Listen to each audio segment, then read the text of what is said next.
Yes, I give to the environment movement because I think it's very important that we are concerned about the air we breathe, the water we drink, and our life, and on this planet. Yes, I give to the environment movement. I think it's important for all of us to support a good cause like this. Personally, I don't give financial support to the environment movement. I think the majority of funds should come from the government. Yes, I do give to the environment movement because over the past 20 years, man's pollution has gotten out of control. And I feel it's about time we started giving back to try and clean it up. On Close Up tonight, grim predictions about the future of the planet.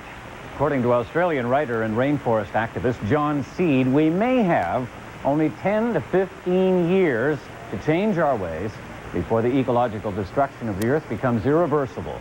Our ecology specialist Bob Hunter spoke with the ecological radical leader during a visit here to Toronto. What happens if you peel enough bark off of a tree? You don't get a tree without bark, you get a dead tree. What we're doing with our trees around the world, especially the rainforests, is literally peeling the bark away from the planet itself and killing it. The critical challenge in our time is to find a way to stop destroying the planet long enough for a wiser generation to come along and pick up the pieces. John Seed is a man who has devoted his life to fending off that destruction, at one point having himself buried up to his neck in the path of a bulldozer to save a forest in Australia. This isn't a question of scenery. This isn't a question of wilderness experience for a few people. This is a matter of life and death.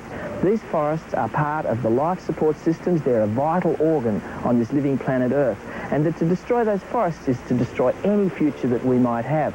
At the moment, the big campaign is to stop the consumption of rainforest timbers, the mahogany, the teak, the rosewood, the ebony, and the other timbers which are laying the rainforests of the world to waste. And huge quantities of these timbers end up in North America, many of them via Japan, and basically less than a single human lifetime remains before these rainforests are utterly annihilated, mainly for timber, also for beef. A lot of the Central American and South American rainforests have been cleared, and even as we speak are being cleared for beef.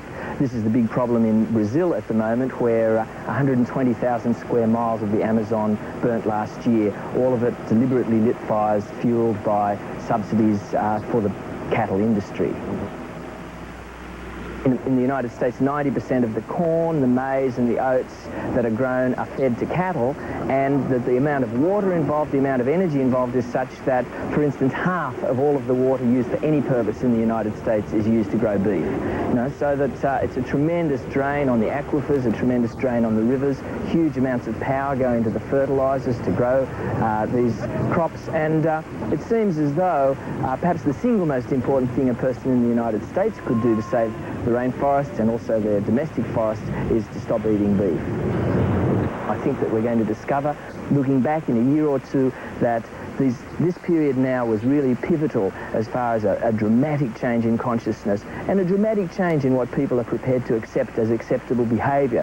They're not going to say, yes, you can save the planet, but only as long as you restrict yourself to hanging banners and doing publicity stunts.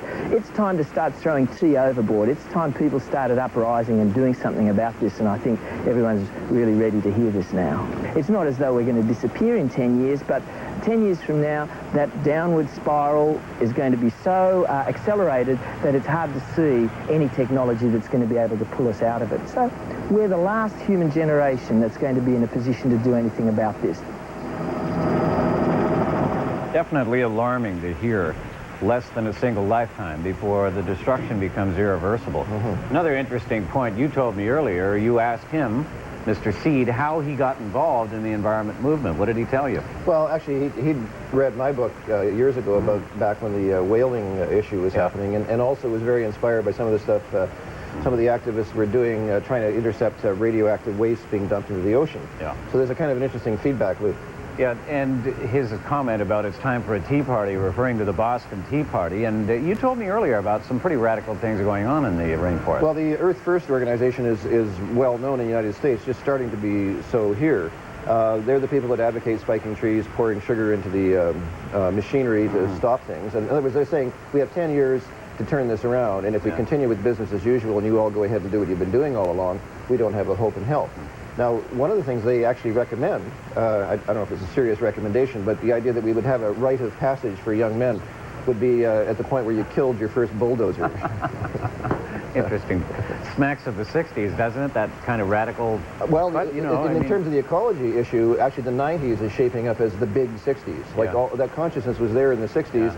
And it kind of petered out in this, or it got going in the 70s, but the 80s, as everybody knows, was the me decade of utter consumption. We and all apathy. know now we have to do something, and fast. Yeah. Thanks, Bob.